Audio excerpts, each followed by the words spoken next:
हाँ तो मेरे प्यारे बच्चों, आपका हमारे इस चैनल में स्वागत है। बच्चों, हम लोग इस समय बात कर रहे थे रासायनिक बलगतकी की।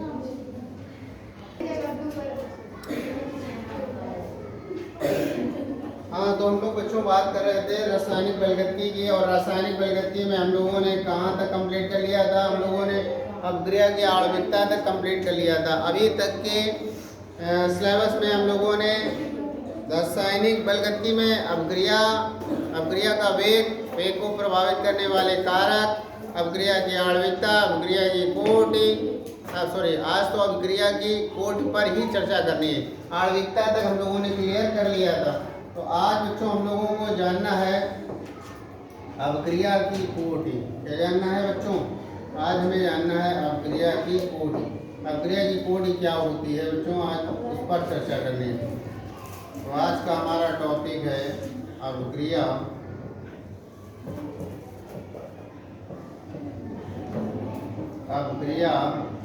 की कोटि। इस पर बच्चों आज चर्चा करनी है हमें। अपक्रिया की कोटि, अपक्रिया कोटि मतलब होता है order of reaction. Order of reaction. आज बच्चों हमारा टॉपिक है ऑर्डर ऑफ रिएक्शन, यानी अपक्रिया की कोटि। ध्यान से देखिए बच्चों, अपक्रिया की कोटि क्या होती है। जैसा कि हमने पिछले वीडियो में अपक्रिया की आणविकता पर आपको बताया था कि आणविकता, किसी भी अपक्रिया की आणविकता बताना बेहद आसान है। आप उसके संतुलित समीकरण को देखकर उसकी आणविकता को बता सकते हो। आपको क्या देखना है कि उसका संतुलित समीकरण में जितने भी अभिकारक अणु भाग ले रहे हैं उनकी संख्या को हम लोग आणविकता कहते थे, लेकिन कोटि में ऐसा नहीं है बच्चों। पहले तो हम लोग इसकी परिभाषा जानेंगे कि अपक्रिया की कोटि की परिभाषा क्या होती है। तो चलिए हम लोग लिखते हैं कोटि की परिभाषा। जरा ध्यान देना और मेरे साथ में आप लोग भी लिखते चलना। अपक्रिया की कोटि की परिभाषा लिखना है, रासायनिक परिवर्तन में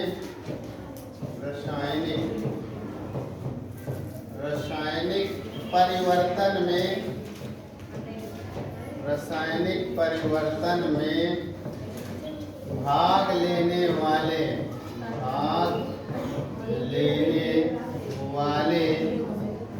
वे अभिकारक अणु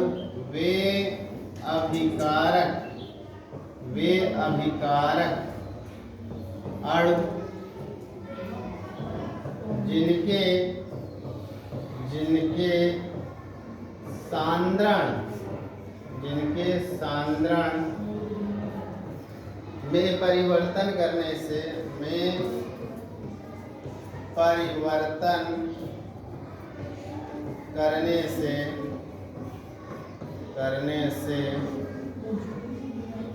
उस अपक्रिया का वेग बदल जाता है। वेग बदल जाता है, कोटि कहलाती है। कोटि कहलाती है। बच्चों जरा ध्यान देना, रासायनिक परिवर्तन में भाग लेने वाले अभिकारक अणु, रासायनिक परिवर्तन में, इधर ध्यान देना, रासायनिक परिवर्तन में भाग लेने वाले वे अभिकारक अणु, कौन से? वे अभिकारक अणु जिनके सांद्रण में, मतलब जिनकी सांद्रता में परिवर्तन करने से, इसकी सांद्रता में परिवर्तन करने से अपक्रिया का वेग बदल जाए, अपक्रिया का वेग बदल जाता है, उन्हें हम क्या कहते हैं? कोटि कहते हैं। जरा ध्यान देना बच्चों, जैसे ऐसे आप समझ लीजिए कि जैसे मान लीजिए हम कोई रिएक्शन लिखते हैं। ध्यान देना बच्चों, जैसे हमने लिया A plus B plus C और प्लस D। इधर ध्यान देना, इन चारों से अपक्रिया हो रही है, इन चारों से मिलकर कोई अपक्रिया हो रही है। ध्यान देना, इन चारों से मिलकर कोई अपक्रिया हो रही है। जैसे हमने कहा कि ये अपक्रिया, ये जो समीकरण लिखा है, इस समीकरण में इस अपक्रिया की आणविकता बताओ। तो आणविकता बताना बेहद आसान है। आणविकता हम लोग कैसे बताते हैं? जितने भी अभिकारक अणु भाग लेते हैं उनकी संख्या ही आणविकता होती है। तो अभिकारक अणु कितने हैं? 4, A B C D, 4 अभिकारक अणु है। तो आणविकता तो बच्चों इसकी कितनी हो गई, आणविकता हो गई बच्चों इसकी 4, आणविकता 4। लेकिन अगर हम बच्चों आपसे पूछें कि इसकी कोटि बताइए, तो कोटि को आप केवल समीकरण को देखकर कभी नहीं बता सकते हो। किसी भी समीकरण को देखकर कोटि को नहीं बताया जा सकता। तो फिर बताएंगे कैसे? उसको बताने के लिए आपको करना ये होता है कि उसको आपको एक्सपेरिमेंट के थ्रू बताना होता है। एक्सपेरिमेंट करिए और एक्सपेरिमेंट से ही आप उसकी कोटि बता सकते हो, या फिर उस अभिक्रिया का पहले से ही एक्सपेरिमेंट करके किसी ने वेग नियम लिख दिया हो। क्या लिख दिया हो?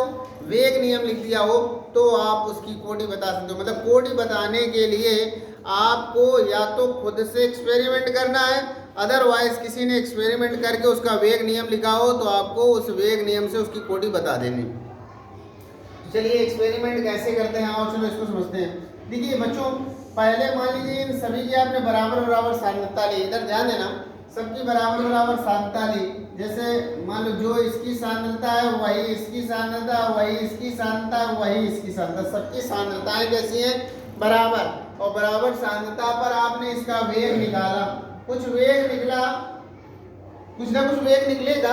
अब इसके बाद में बच्चों क्या करना है, ध्यान देना, इसके बाद में क्या करना है? सबसे पहले जरा समझो, यहाँ पे आपने इन चारों की एक समान रूप से सांद्रताएं ली हैं और इसका वेग निकाला और उस वेग को आपने नोट कर लिया। इसके बाद में करना आपको क्या है बच्चों, ध्यान देना, इसके बाद में करना ये है, आपको एक ही सांद्रता जितनी पहले ली थी उससे कुछ कम अथवा ज़्यादा लेनी। जैसे पहले सपोज दैट हमने इसके 10 मोल प्रति लीटर लिए थे, तो अब 10 नहीं लेना है, 10 से कुछ ज़्यादा अथवा कम लेना है। 10 से कुछ कम अथवा ज़्यादा लेने के बाद में फिर हम एक बार अभिक्रिया का वेग चेक करेंगे और चेक करने पर हम देखेंगे कि नया जो वेग आया है क्या यह वेग पुराने वेग के बराबर है अथवा उससे कम है या ज़्यादा है।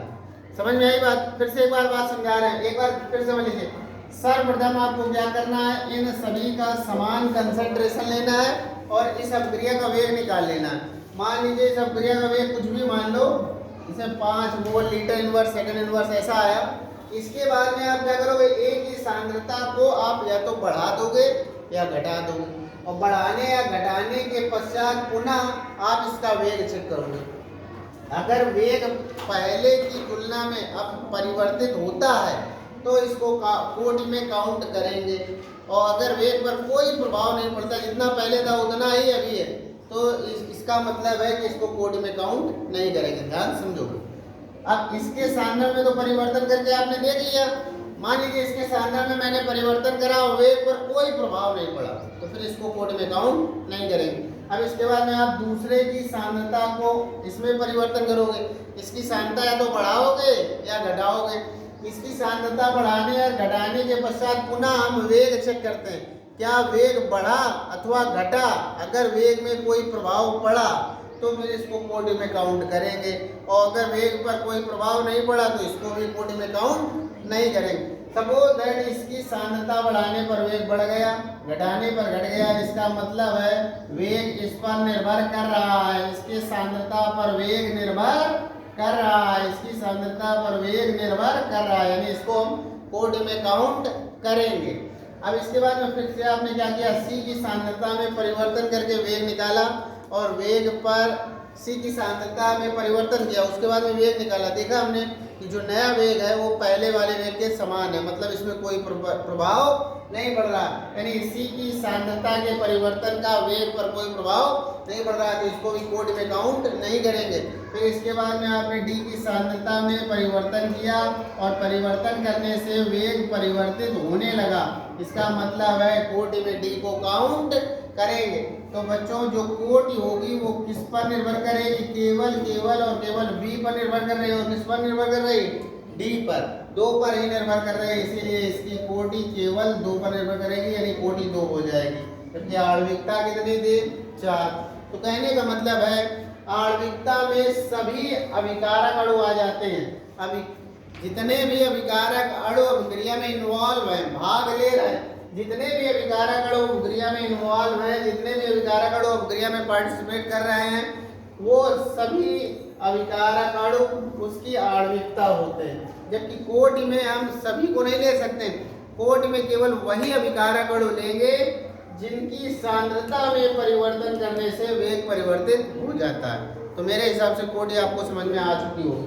कोटि क्या है? कोटि की परिभाषा है रासायनिक परिवर्तन में भाग लेने वाले अभिकारक अणु, वे अभिकारक अणु जिनके सांद्रता में परिवर्तन करने से अभिक्रिया का वेग बदल जाता है। क्या कहलाते हैं? अभिक्रिया की कोटि कहलाती है। अब जरा ध्यान देना, इधर बच्चों ध्यान देना, जैसे हमने बात की अभिक्रिया की कोटि में एक आधे एग्जाम्पल तो आपको लिखने होंगे। तो चलिए हमने लिखा है H2 plus I2 reversal 2HI। बच्चों आपको बता दें ये जो अभिक्रिया आपके सामने लिखी है मैंने, ये शून्य कोटि की अभिक्रिया है। कौन सी कोटि की अभिक्रिया है? शून्य कोटि की। क्यों? क्योंकि बच्चों जैसे ही अभिक्रिया हमने कराई और कराने के बाद में इसका वेग निकाला, जो भी वेग आया उसको आप नोट करके रख लीजिए। इस अभिक्रिया कराने के बाद में जो भी वेग आएगा उसको नोट करके रख लीजिए। इसके बाद में आप क्या करोगे? इसकी सांद्रता को पहले की तुलना में या तो बढ़ाओगे या घटाओगे। मतलब ये कुल मिला के इसकी सांद्रता में परिवर्तन करने के पश्चात वेग निकालोगे तो आप देखोगे कि जो हमने नया वेग निकाला है वो पुराने वेग के जस्ट बराबर होगा, कोई प्रभाव नहीं पड़ेगा। फिर आप I2 की सांद्रता में परिवर्तन करके फिर से पुनः वेग निकालोगे तो भी आप देखोगे कि नया जो वेग आया है वो पुराने वेग के बराबर है। अर्थात इसमें आपने इसकी सांद्रता में भी परिवर्तन करके देख लिया, इसकी सांद्रता में भी परिवर्तन करके देख लिया, लेकिन वेग पर कोई प्रभाव नहीं पड़ा। यानी ये कौन सी अभिक्रिया है बच्चों? ये शून्य कोटि की अभिक्रिया है। कौन सी अभिक्रिया है बच्चों? ये शून्य कोटि की अभिक्रिया है। इसी प्रकार से जैसे हमने लिखा है H2 plus Cl2 tends to 2HCl, ये भी बच्चों कौन सी अभिक्रिया है? ये भी शून्य कोटि की अभिक्रिया है। कौन सी है बच्चों? शून्य कोटि की अभिक्रिया। अगला देखिए जरा, ये लिख रहा है हम CH3COO C2H5, नाम इसका क्या है बच्चों? Ethyl acetate. क्या नाम है? Ethyl acetate. इसका बच्चों हमने क्या किया? इसका जल अपघटन कराया। तो कराने पर यहाँ से बनेगा क्या? CH3COOH प्लस C2H5OH, ये बना। इधर ध्यान देना, अगर हम इसकी सांद्रता में परिवर्तन करते हैं तो अभिक्रिया का वेग परिवर्तित होगा। खुद से करके देख लेना। यदि इसकी सांद्रता में परिवर्तन करोगे तो वेग पर प्रभाव पड़ेगा, लेकिन इसकी सांद्रता में चाहे इतना परिवर्तन कर दोगे वेग पर कोई प्रभाव नहीं पड़ेगा। यानी इस अभिक्रिया की कोटि कितनी होगी? 1। कितनी होगी? एक। बच्चों इस अभिक्रिया की कोटि होगी कितनी? 1। इस अभिक्रिया की कोटि हो जाएगी प्रथम। ये प्रथम कोटि की अभिक्रिया हो गई। कौन सी हो गई बच्चों? प्रथम कोटि की अभिक्रिया। अब जरा ध्यान देना, इसी प्रकार से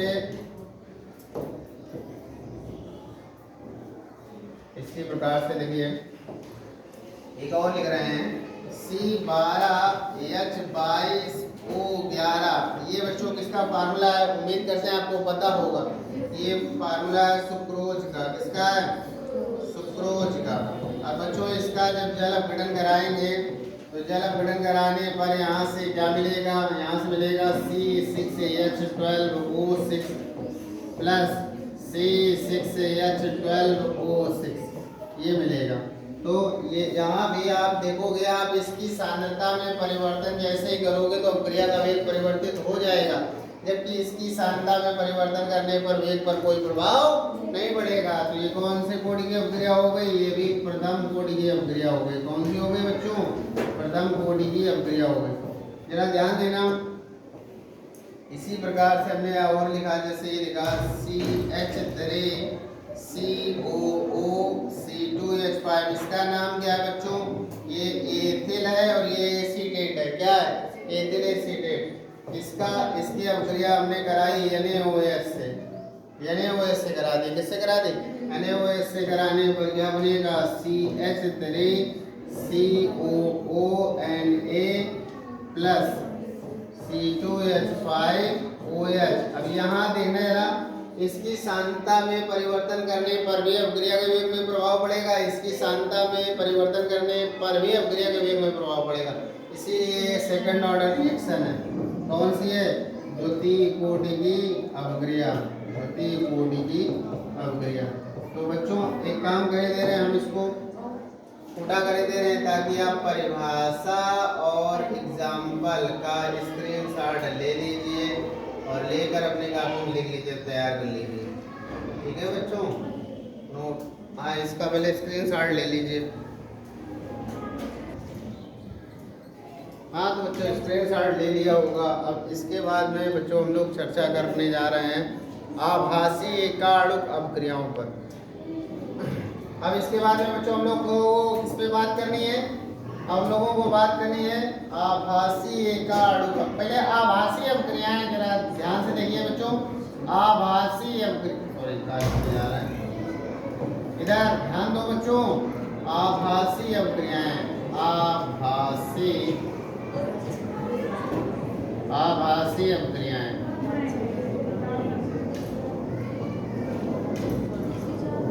आभासी अपक्रियाएं क्या होती हैं बच्चों? ध्यान देना, ऐसी अपक्रियाएं जिनकी आणविकता और कोटि दोनों भिन्न भिन्न होती हैं, तो ऐसी अपक्रियाओं को हम लोग क्या कहते हैं?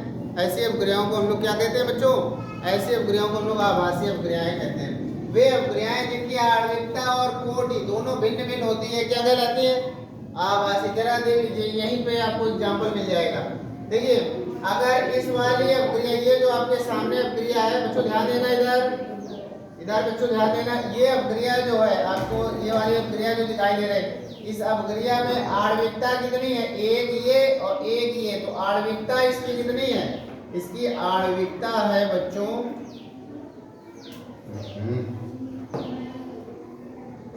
इसकी आणविकता इसकी है बच्चों 2। आणविकता कितनी है बच्चों? 2, जबकि कोटि कितनी है? 1। तो ऐसी अपक्रियाएं जिनकी आणविकता और कोटि अलग अलग होती है क्या कहलाती है? कोटि कहलाती है। जैसे इस वाले में देखिए आणविकता इसकी कितनी है? 2 और कोटि कितनी है? 1। तो वे अपक्रियाएं जिनकी आणविकता तथा कोटि दोनों अलग अलग होती है क्या कहलाती है? आभासी अपक्रियाएं कहलाती है। अब जरा इसमें देख लीजिए, इसकी आणविकता कितनी है? 2, कोटि कितनी है? 2। तो ये आभासी अपक्रिया नहीं है। तो वे अपक्रियाएं जिनकी आणविकता तथा कोटि दोनों अलग अलग होती है क्या कहलाती है? आभासी अपक्रियाएं कहलाती है। तो लिख लीजिए आप परिभाषा क्या लिखोगे? वे अपक्रियाएं, बच्चों मेरे साथ में लिखते चलो, वे अपक्रियाएं जिनकी आणविकता तथा कोटि दोनों भिन्न भिन्न होती हैं,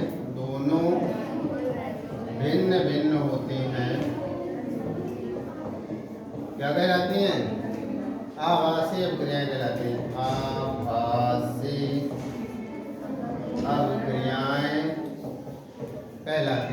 आभासी अपक्रियाएं कहलाती हैं। अब बच्चों इसके बाद में जो सबसे ज्यादा पेपर में पूछा जाता है, आभासी अपक्रिया न पूछकर सबसे ज्यादा पेपर में पूछा जाता है बच्चों क्या? आभासी एकाणुक। बच्चों ध्यान देना, आभासी एकाणुक। आभासी एकाणुक अपक्रिया। बच्चों आभासी एकाणुक अपक्रियाएं क्या होती हैं? प्रथम कोटि की वे अपक्रियाएं जिनकी आणविकता का मान 1 नहीं होता है क्या कहलाती हैं? आभासी एकाणुक अपक्रियाएं कहलाती हैं। इसको हम लोग लिखेंगे, क्या लिखेंगे बच्चों? मेरे साथ में लिखते चलो। प्रथम कोटि की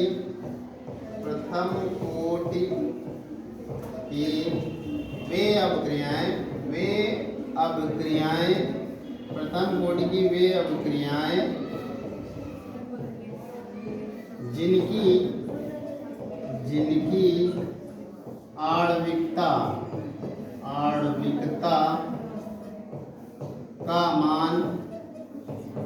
मान 1 नहीं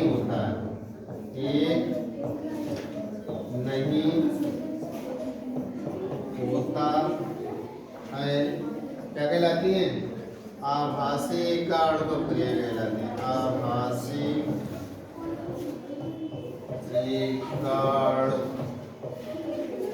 अपक्रियाएं कहलाती हैं। अपक्रियाएं कहलाती हैं।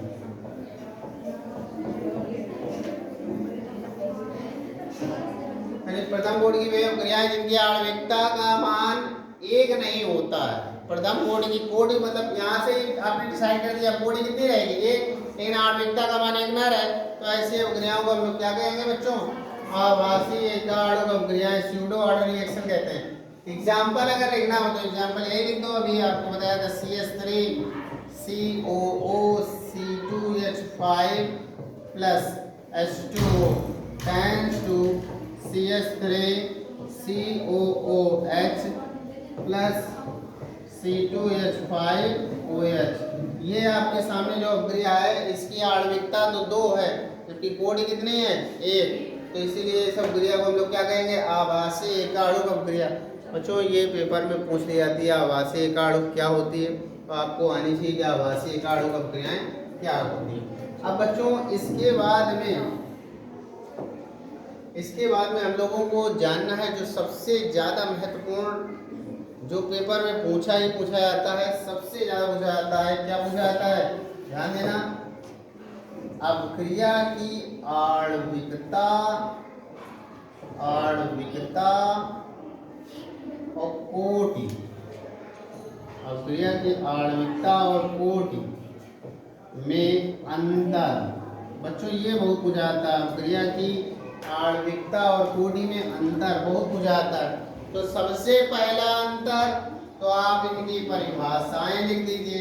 सबसे पहला अंतर में आप क्या लिखोगे, इनकी परिभाषाएं लिख दीजिए। दोनों की आणविकता की परिभाषा हम दिखा चुके हैं, वही आपको लिखना है।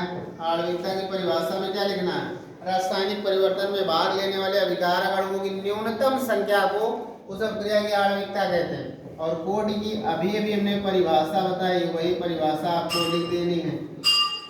इसके बाद में सेकंड अंतर क्या है, सेकंड अंतर ये है बच्चों कि जो आणविकता का मान होता है वह सदैव धनात्मक होता है। आणविकता का मान कैसा होता है, सदैव धनात्मक, यानी धन पूर्णांक संख्या होता है।